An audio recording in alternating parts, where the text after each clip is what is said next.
Hi everyone! Salamat sa inyong patuloy na ginagawang pagsubaybay dito sa ating discussions about mechanics of deformable bodies. Our topic for today's discussion is all about shearing stress. The first part of the discussion shall discuss the concept of shearing stress as well as the conditions where shearing stress can be observed and found and its simple applications. And on the later part of this discussion, I have prepared 4 problems for us to easily understand the concept of shearing stress in solving engineering problems. Let us have the definition of a shearing stress. A shearing stress is the stress caused over an area by a force that acts parallel to it. When the force is acting upon an area that is directed parallel to the direction of the area, then the stress that will be caused by the force is called shearing stress. And how do we compute for the magnitude of shearing stress? Shearing stress can be computed as the ratio of that force to the resisting area, so that stress formula can be taken as the magnitude of the shear load V over the A, where in this formula, the symbol is used to denote the shearing stress. V is used as to denote the shearing load, and A is used to denote the area where the shearing load is acting. How do we compute for the unit of a shearing stress? The unit of a shearing stress shall depend on what are the units of the shear load, what is the unit of the resisting area, so that we shall have the resulting shear stress. So that if the shear load is expressed in terms of Newton, which is given by the symbol N, and this force is acting over an area given by the square meter, then the resulting stress shall be equal to the ratio of that shear load divided by the area, equal to Newton per square meter, or simply it is called Pascal. Pascal is given a symbol PA. Now, if you have a larger area expressed in kilonewton, acting over an area expressed in terms of square meter, then the resulting stress will be equivalent to a kilonewton over square meter. And this is equivalent to kilopascal or kPa. If you have even larger load expressed in terms of meganewton, which is given by the symbol Mn, and acting over an area given by the unit square meter, then the resulting stress shall be equal to meganewton per square meter, or equivalent to a unit of megapascal. Megapascal is given by the symbol MPa. Sometimes we have a unit of Newton acting over a very small area in square millimeter. If we have this kind of unit, therefore the resulting unit shall be equivalent to Newton per square millimeter, and this unit is also equivalent to a unit of megapascal, or equivalent to an MPa stress.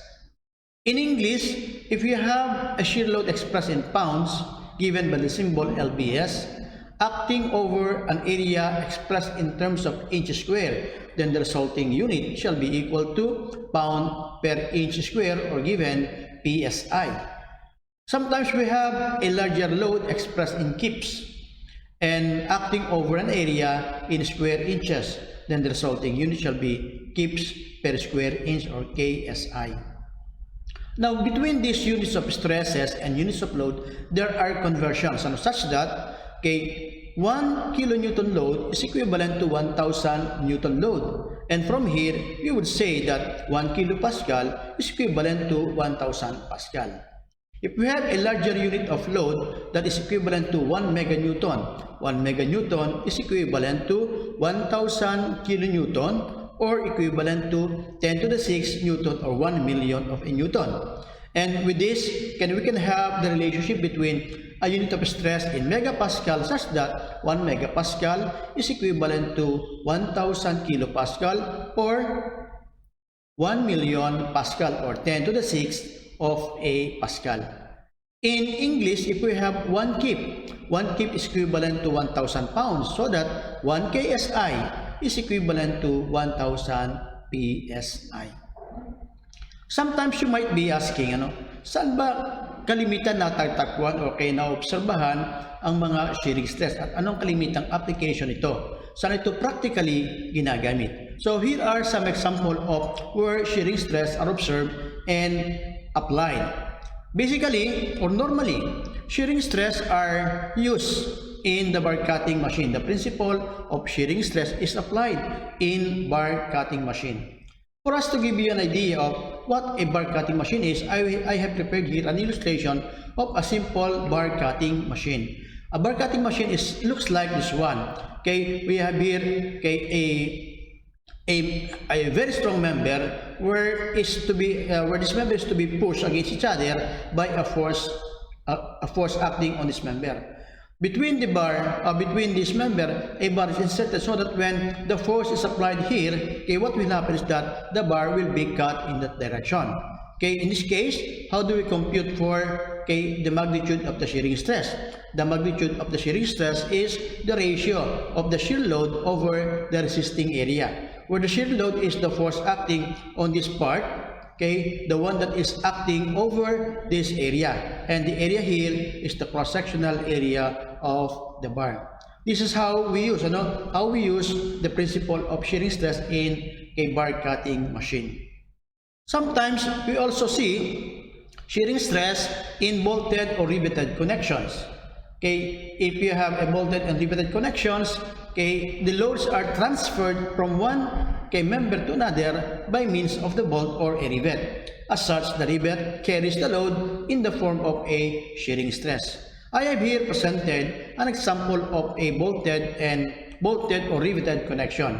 Okay, the first part or the left part of the connection is designed as a single shear connection, whereas the right part of the connection is designed as a double shear connection. So in this case, how do we define a single shear design of a bolt connection?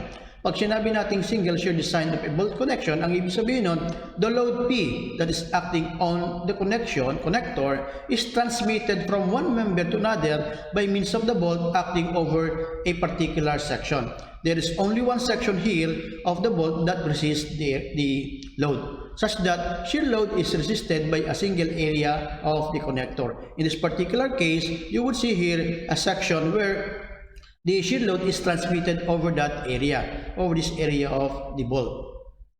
And if the connector shall fail against shearing of the single bolt on the single shear design, okay, then this is what will happen. Kapag mapuputol ang ating connector at masisira siya dahil nasira siya doon sa bolt na kung saan yung bolt ay nakadesign as a single shear, then this is what will happen. Okay, the connector will fail in this manner. Mapuputol siya doon sa section na kung saan nag-a-act yung load over the area, because this section of the bolt is subjected to shearing stress. And if the shearing stress would be large enough that it will cause to have an excessive stress, then the bolt will fail in this section.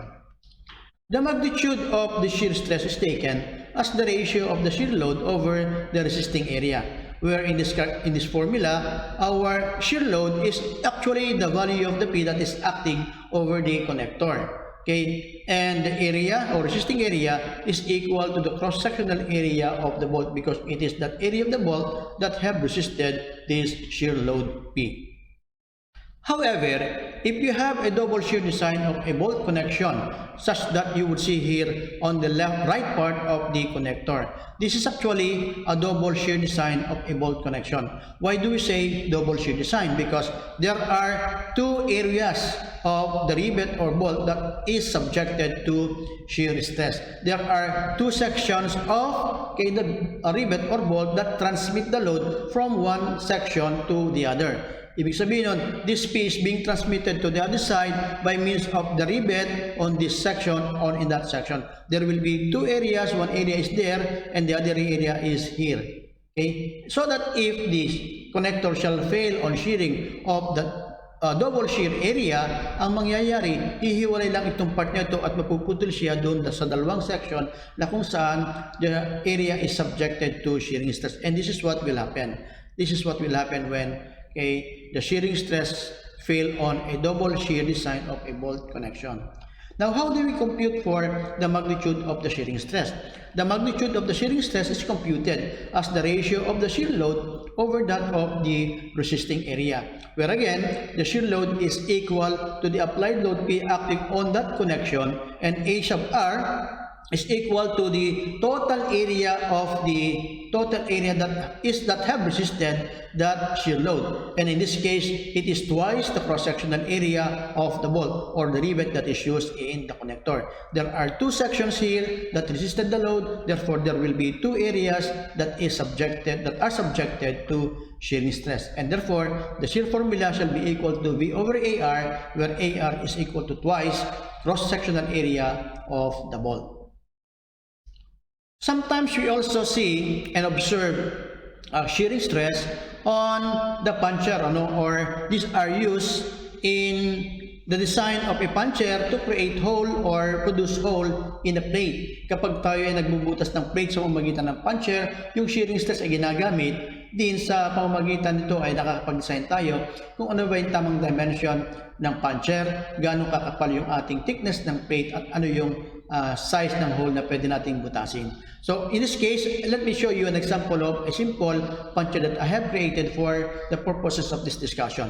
Let us imagine that I have here a plate that is to be punched by a puncher here. The punch is to be applied by a force P, so that when the punch is pushed against the plate, there will be portion, okay, of this plate that will be pushed out, so that there will be a hole that will be created. So let us try to animate this illustration so that when I apply force here, this is what will happen. There will be an area that will be punched out of the plate, okay, equal to the diameter of the punch. And once you remove the punch, this is what will happen. There will now already be a hole created on the plate. Now, how do we compute for the shear stress on the puncher? The shearing stress is also taken as the ratio of the shear load over the resisting area.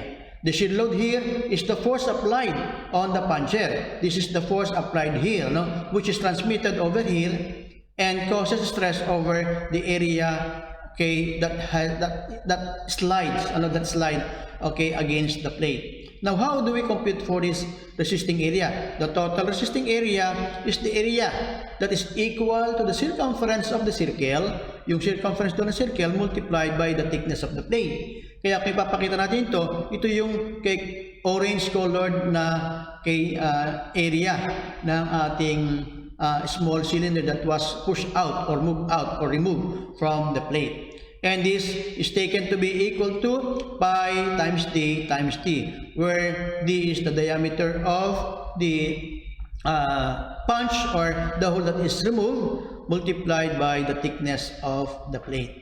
That is our area. Similarly, we can also find shearing stress in the design of bolts, particularly in proportioning the bolts as to what should be the size of the bolt head, okay, what should be the thickness of the nut, how deep is the root or the thread of the bolt. Okay, and let me show you here an example of a bolt that is supposed to be carrying or subjected to tensile load. If this bolt shall be tightened, if this nut shall be tightened so that this will be subjected to tensile load, okay, it is possible that itong bolt nito ay mahugot mula sa ulo nito, di ba? O kaya naman, yung thread nitong ating bolt ay masira because of, okay, overstress against the root of the thread. So to give you an example and to show you how it will have the failure, if this will fail against shearing, I will animate how this would fail. Let us see it slowly. If I will push it and subject this one, may hilang na itong katawan nito mula doon sa ulo. At yung ulo ngayon mabubutas according to the size of the bolt. So ulitin ko lang, pag hinila natin ito, pinihit mo yan, lumakas, pinihit mo na itong pihit, mahihilangan itong ating katawan at mahuhugot ngayon itong katawan ng bolt mula dun sa ulo, and the bolt would be created a hole in it. Now, how do we compute here for the shearing stress developed in the head of the bolt? The shearing stress developed in the head of the bolt is equal to the ratio of the V divided by the resisting area, where V here is the tensile load, tensile load o tensile force on the bolt, which is equal to the shearing load acting on the head of the bolt. Kasi kung may tensile load tayo na nag-act dito, itong tensile load na yun matatransmit dito. Okay, and that load shall be equal to the shearing load acting on the head of the bolt. Na kung saan ito namang area natin na to is equal to the resisting area and equal to the circumference of the bolt multiplied by the thickness of the bolt head. Okay, the formula of which is equal to pi d multiplied by t. Na kung saan yung din natin dito yung diameter mismo ng bolt. And the thickness shall be the thickness of the bolt head. Okay, lumalabas ito dito because that is the same height as this bolt head. Ba? Similarly, it is also possible that shearing stress would be observed on the thread. Have you noticed sometimes that when you are tightening a screw, as you tighten the screw, sometimes hinihigpitan mo siya na hinihigpitan pero hindi na siya kumakarga, wala na siyang nagiging pagkapit dun sa thread. Ano ba nangyayari? Kasi yun yung tinatawag na nalulus thread na yung ating tornilyo, yung ating nut bolt, Kapag nalulus thread na, ano bang ibig sabihin nun? Yung ngipin, yung ngipin ng ating thread ay naubos na. So as you will see in this case, kung tinanggal natin yung nut, wala na siyang ngipin, unlike on the upper part or the lower part where there are still threads. So on the part where the nut is present, is placed, naubos na yung kanyang ngipin. Pag nangyari yun, ang ibig sabihin yun, the root of the bolt failed on shearing stress. Nagkaroon na tayo naubos na, nag-slide na, natanggal na, yung tinatawag nating thread. Bakit ba nangyayari yun? So let me show you an example of paano ba nangyayari at bakit nangyayari nang nagkakaroon o nauubos yung ngipin o yung thread ng ating bolt. Let me show you an example. So if you have hit the bolt, the nut, let us try to imagine that on the nut, meron pa siyang ngipin, So habang hinihigpitan natin yung nut, there will be forces that will be acting over the thread. And as you tighten the nut, that force pushes down that thread. Pushes down the thread because this is subjected to a tensile load. Because this is subjected to tensile load as indicated in the previous discussion. Now, if this will be pushed through, as you tighten the nut, ang mangyayari dyan, yung thread ay mapupush down until that nut ay maubos. Nangyayari, nakikita dyan, parang tinutulak nyo siya and then until such time that maubos na yung kanyang ngipin. Kapag yung ngipin ay naubos na, ang ibig sabihin, the root or the bolt failed now on the shearing of the root. Okay? So, and how do we compute for the shearing stress on the root? The shearing stress on the root is taken as the ratio of the shear load divided by the shearing area, where the shearing load is same as the tensile load or the tensile force on the bolt, which is equal to the shearing load acting on the thread. Kasi kung ipapakita natin itong tineto is equal to those forces acting over on the threads as I have shown a while ago. Now, and area sub r here is the resisting area, which is equal to the circumference at the root of the thread multiplied by the thickness of the nut. Kung ipapakita natin ito, tanggalin ko rin itong nut nito, pakita ko ito yung kanyang root, the diameter of that root is given by d sub r and the thickness of the bolt is given by t. So that the total resisting area shall be equal to pi times d sub r multiplied by t. So those are only examples, and there are a lot of actually of situations where we can find and apply the concept of shearing stress. For us to be able to understand how this concept can be applied in solving problem, I have presented here and prepared 4 problems to show how the concepts are applied in dealing with problems in shearing. Let us have this sample problem number 1. This is about a problem on the principle of a bar cutting machine. And I have the problem that goes like this one. The maximum shape load that can be applied on a bar cutting machine is 35 kilonewton. What is the maximum bar diameter that the machine can cut if the bar has a maximum shearing stress of 60 megapascal? So again, for us to be able to understand the situation, let us try to draw a simple bar cutting machine where there are the parts of the machine that cuts the bar, and on the machine I inserted a bar having a diameter which is not known. Okay, in the problem, we are given here the maximum shear load V or P that can be applied here. Ito yun, ano? And we are given the maximum allowable shearing stress of the bar, which is equivalent to 60 megapascal. Ang hinahanap natin dito, yung maximum diameter that this machine or bar cutting machine can cut. And that is what is being asked. Now let us try to imagine again what will happen to the bar when this is pushed against each other by a force equal to 35 kilonewton. This is what will happen. So mapuputol siya in that way, and we are actually looking, here is our 35 kilonewton, and actually we are looking for the diameter of this bar D.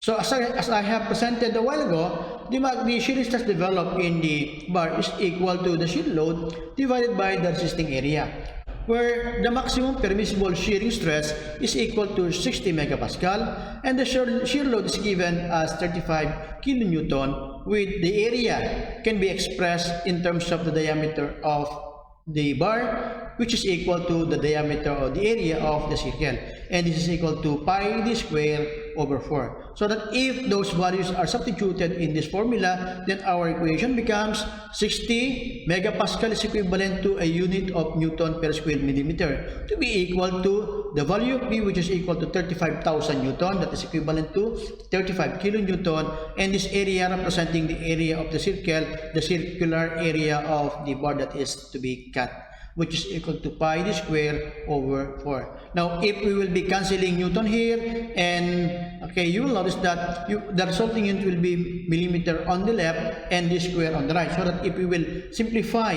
the value and solve for the value of D, the resulting unit of D will be in terms of millimeter. So that if we will be solving for D, okay, D will be equal to 27.25 millimeter. Ang ibig sabihin nito, any diameter that is less than 27.25 mm can be cut by this bar cutting machine. However, if the diameter becomes larger than this one, say for example 30, 35, 32, 28, okay, the bar cannot be cut.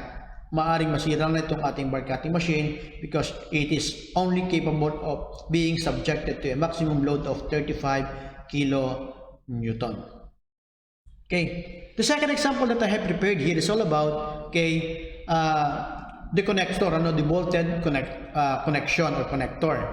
So the question is, what is the maximum safe load P that can be transmitted by the connector as shown in the figure? So I have here the figure. So I have here a bolted connection. One on the left is designed as a single shear design, where on the other side other part is designed as a double shear design of a bolted connection. And is supposed to transmit load P. Okay, the bolt has a diameter of 15 mm, this one, and has a maximum permissible shearing stress of 60 megapascal, while the this rivet has a diameter of 12 mm and an allowable shearing stress of 50 megapascal. So if you have here the bolt, okay, and here is the rivet, we are given this as we're given all of this, so that if we are to consider the condition of the bolt, this bolt being designed as a single shear connector.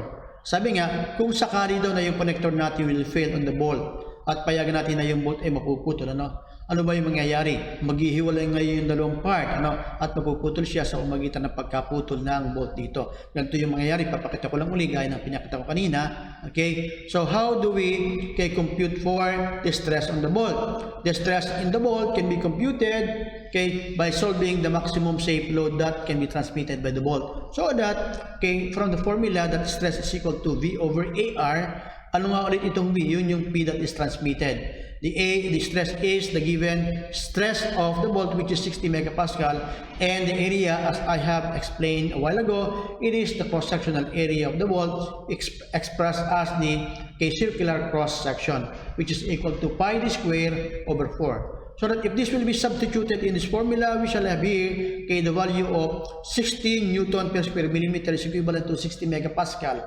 And we have here on the right P, which is the unknown, divided by the area of the bolt, which is equal to pi over 4 times 15 square millimeter. If we will simplify, the unit of millimeter will cancel. What will happen, what will remain is the value of P having a unit of Newton. So that if this will be simplified, okay, our P will be equal to 10,602.88 Newton, or if this will be converted into kilonewton, this is equivalent to 10.60288 kilonewton. However, since we also have here a rivet connection which is designed as a double shear connection. Now, if the connector will fail on the rivet, okay, the connector will fail on the rivet, then the connector will fail on this manner. Magpuputol siya, maghiwalay siya, at maghiwalay siya sa pamagitan ng ganitong pagkaputol. Mapuputol yung rivet on two sections. One section here, the other section is there. But so that we can solve for the maximum shape load P that can be transmitted by the bolt, and that is equal to the formula stress equals V over A sub R, where V is again the maximum permissible load that can be transmitted. Shear stress is the shearing stress of the rivet used in the connector. That is equal to 50 megapascal, and the area is the total area that have resisted this P, which is equal to twice the area of the rivet, because there are two sections, therefore it is twice the area of the rivet. So that when the value shall be substituted in the formula, our equation becomes 50 Newton per square millimeter is equivalent to megapascal unit. Our P is the load that is to be transmitted, and the area is twice, times pi over 2 times pi over 4 multiplied by 12 squared. This part is our area of the rivet. We simply multiply it by 2 because there are two areas that have resisted the shear load. So that in this formula, we only have P as the unknown, millimeter there will cancel, the magnitude of the unit of P will be expressed in terms of Newton, and that we will have an 11,309.73 Newton, or in kilonewton, this is equivalent to 11.30973 kilonewton. So because we have here two values of P that we have computed, hindi nangangahulugan that we will be submitting those two values. Ang hinahanap natin ay yung pinakamalaking safe load P na pwedeng i-transmit na walang mapuputol. Nang ibig sabihin nun, hindi dapat maputol ang alinman sa dalawa. Ngayon, para maunawa natin kung alin ang sasabihin natin, is it 11.309 or is it 10 point something, which was computed based on the capacity of the bolt. Now let us try to imagine that we slowly load the connector by small load first, and gradually increasing the value until one of the connectors has failed. You will notice that as you increase, and then when the load P reaches 10.6 something, then at that point, yung bolt ay mapuputol. At pag naputol na yung bolt, you cannot add anymore the value P until it reaches 11. So hindi na niya mararating pa itong 11 point something because at 10 point something, naputol na itong bolt. So makatwid, for the shape load, the maximum shape load P to be applied, dapat hindi mapuputol yung bolt. And that is, sabi niyan, since the bolt has the lower permissible load capacity, therefore, bolt controls. Ang ibig sabihin ito, ang kumokontrol dito sa ating connector ay yung bolt.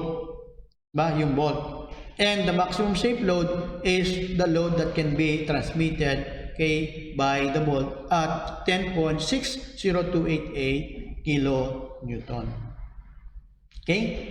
Now let us have the third problem. The third problem is all about the application of shear load or shear stress on the design of a puncher. And here is the problem. A hole is to be punched out of the plate using 25 millimeter diameter punch. Find the maximum thickness of the plate if the punch has a limiting compressive stress of 100 megapascal and the plate has a maximum shearing stress of 70 megapascal. Para maunawaan natin itong problem nito, siguro mas maganda kung meron tayong illustration. And I have again decided to reshow the illustration that I have presented a while ago because the problem is similar to this illustration. Sabi daw dito, meron daw hole na gagawin mula dito sa plate na ito at ang diameter ay 25 mm. So makatwid, inaasahan natin na kung ang bubutasin natin ay 25 mm, dapat ang pambutas natin, yung punch would also have a diameter of 25 mm. And this punch should be pushed against the plate so that a hole will be created. And if we have to push this punch with a force P, therefore this punch shall be subjected a compressive load or compressive stress. At yun nga, meron siyang limit. The limit of this punch is limited to 100 megapascal compressive stress. Hence, because we know what the diameter of this punch and we are given the maximum compressive stress sa makatwid, we can also determine the maximum safe P that can be applied here so that the punch would not break, would not fail against compressive stress. And that maximum P will be transmitted on the plate, which will cause which will cause a circular a hole to be pushed out of the plate. Kaya kung ipapakita ulit natin to, ipakita natin yan, pinush out natin siya, meron dapat dito ng hinahanap. So kunin muna natin yung given. Ito yung P natin na hinahanap natin mula sa capacity ng puncher. At mag-create siya ng hole ng diameter ay 25 mm. Balikan natin, ang thickness niya, yun yung ating thickness na hinahanap. So balikan natin yung given. The given is that there is a allowable compressive stress on the punch of 100 megapascal. And that the maximum shearing stress of the plate is 70 megapascal. And we are required here to determine, or the diameter of the hole, is given also at 25 mm. And we are required to determine the thickness of the plate. The maximum, yung pinakamalaki na o pinakamakapal na pwedeng butasin ng puncher ng diameter ay 25 mm. Ano yon? Okay, so unahin natin i-analyze itong ating puncher kasi para makuha natin yung maximum safe load P na pwede nating i-apply on the punch. So that, solving for the maximum load P that can be applied on the punch, how do we compute for that? We know that stress can be taken as the ratio of the P over A. If this punch shall be subjected to compressive stress, then this will be taken as the ratio of that load over the cross-sectional area of the punch. And the punch has a diameter of 25 mm. So that from here, we substitute the stress which is equal to 100 Newton per square millimeter, that's equivalent to 100 megapascal. The value P is unknown and the cross-sectional area is pi d square over 4. Right? So if you will be simplifying this one, and solving for P expressed in terms of pi, therefore P will be equal to 15,625 pi in Newton. You might be asking why I have not multiplied the value P by pi. Later on you will understand. Okay, so if this P will now be transmitted to the this hole or to this section that is pushed out of the plate, therefore we can now solve for the shearing stress developed on the plate. And that the shearing stress shall be equal to the ratio V over A, or simply because V is equal to P, that is also equal to P over A. Now what is our shearing stress? Our shearing stress is given to be 70 megapascal. And our P is already computed to be the shear load, which is equivalent to compressive load if it is to be acting on the puncher. And the area is equal to pi multiplied by the diameter of the punch multiplied by the thickness of the plate. And you will notice here that Newton will cancel, pi will also cancel. That's why I have not multiplied it by pi, so that I can easily have a simple value, because if I will be multiplying it by pi, I would have a larger number and also a decimal number. Okay? And similarly, millimeter will also cancel. Ang matitirang unit ng T is in millimeter. So that when you simplify and solve for T, T will now be equal to 8.9 mm. Ang ibig sabihin nun, any thickness that is less than 8.9, kayang butasin itong puncher natin ng diameter is 25 mm. If the thickness is 8.9, exactly 8.9, ang ibig sabihin nun, the plate is only about to be pushed out, only about to be created, a hole is only about to be created. When this is greater than 8.9, then you cannot anymore create hole, you cannot anymore push this part against this plate. And that is how we apply the concept of shearing stress in the solution to the problem. The last problem that I have prepared here is all about the application of shearing stress on the design of a bolt. And I have here a problem, or on the analysis of a bolt, actually, and I have here a problem that a bolt having the following dimension is subjected to a tensile load of 15 kN. Letter A, the bolt diameter is 20 millimeter. Letter B, the thickness of the head of the bolt is 11 millimeter. Letter C, the shank diameter. Actually, the shank diameter is also known as the diameter at the root of the thread, and that is 19.5. The thickness of the nut is 14 millimeter. And we are required here to find for the following. Letter A, the maximum tensile stress developed in the bolt, the shearing stress developed in the head of the bolt, and the shearing stress developed at the root of the thread. Now let us try to go back to this given, and for us to be able to imagine what type or what kind of bolt do we have, let us try to show here our bolt. Sabi dito, the bolt is to be subjected to a 15 kilonewton load. So ibig sabihin nun, this will be tightened, that will be tightened, so that the tensile stress, the tensile load that is acting already on the body or on the bolt is already 15 kilonewton. And let us try to show it there, So meron siyang 15 kilonewton na yun. Ibig sabihin, the internal load acting there is 15 kilonewton upon tightening this nut. The bolt diameter is 20 millimeter. Alin yun? Tumutuko siya dito sa bolt diameter niyan. Yun, 20 millimeter. Okay, the thickness of the head, ito yon, yung thickness niya na 11 millimeter. At yung shank diameter, ano ba yung shank diameter? That's the diameter at the root of the thread. So kung tatanggalin ko itong ating nut dito, makikita natin dyan shank. Ayun, yung 19.5. Yung shank diameter at yung thickness ng nut, yung kapal nitong ating nut na yung kulay blue nito, yun yung 14 millimeter. And from here, we are asked to solve for the maximum shearing stress, the shearing stress developed in the head, and the shearing stress developed in the root of the thread. Now, how do we solve for this? Let us try to work on letter A. So, solving for the maximum tensile stress. Let me explain. Because there are two sections of the bolt, okay, there will be two kinds of stresses, two magnitudes of stresses that will be developed. One stress will be developed at the section of the bolt, where the diameter is 20 millimeter. The other stress will be developed at the section of the shank, where the diameter is 19.5. And because we are asked to solve for the maximum, therefore the maximum stress will occur at the section where the area is smaller, and that is the area on the shank where the diameter is 19.5. And so here is the explanation. Sabi diyan, the maximum stress will occur at the section where area is smallest, that is at the shank where the diameter is 19.5. And therefore, we can compute for the stress on that section by substituting it in the formula. Stress is equal to P over A, and that is equal to 15,000 Newton divided by the area of the shank, that is equal to pi over 4 times 19.5 square millimeter. In square millimeter, the resulting unit will be a Newton per square millimeter, which is also equivalent to a megapascal unit, and that is equivalent to, when computed, 50.22641 Newton per millimeter, or equivalent to 50.22641 megapascal. And that is the maximum maximum tensile stress developed in the bolt.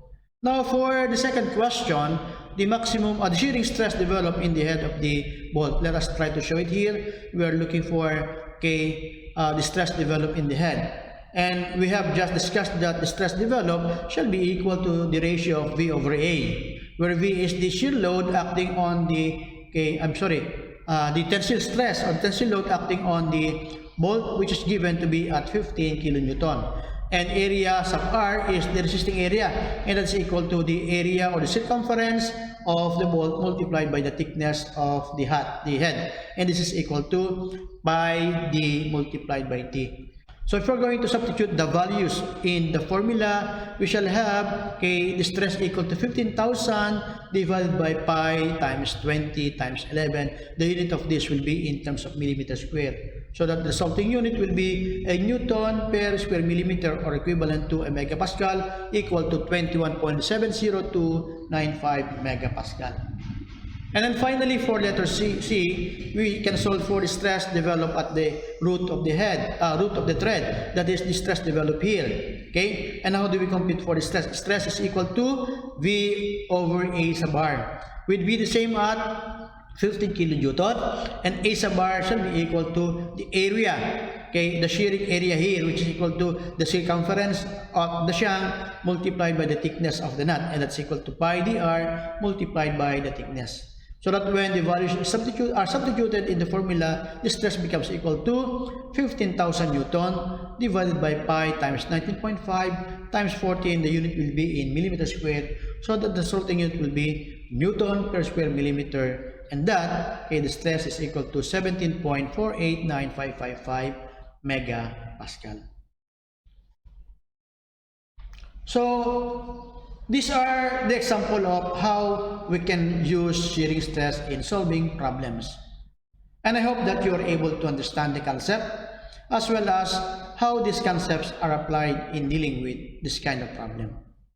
I hope, guys, that you will continue following our discussions by subscribing to this channel. And if you have friends who may be needing this kind of lecture or presentation, you may also share this channel so that they may also be informed and aware of this kind of upload. Once again, thank you very much for watching.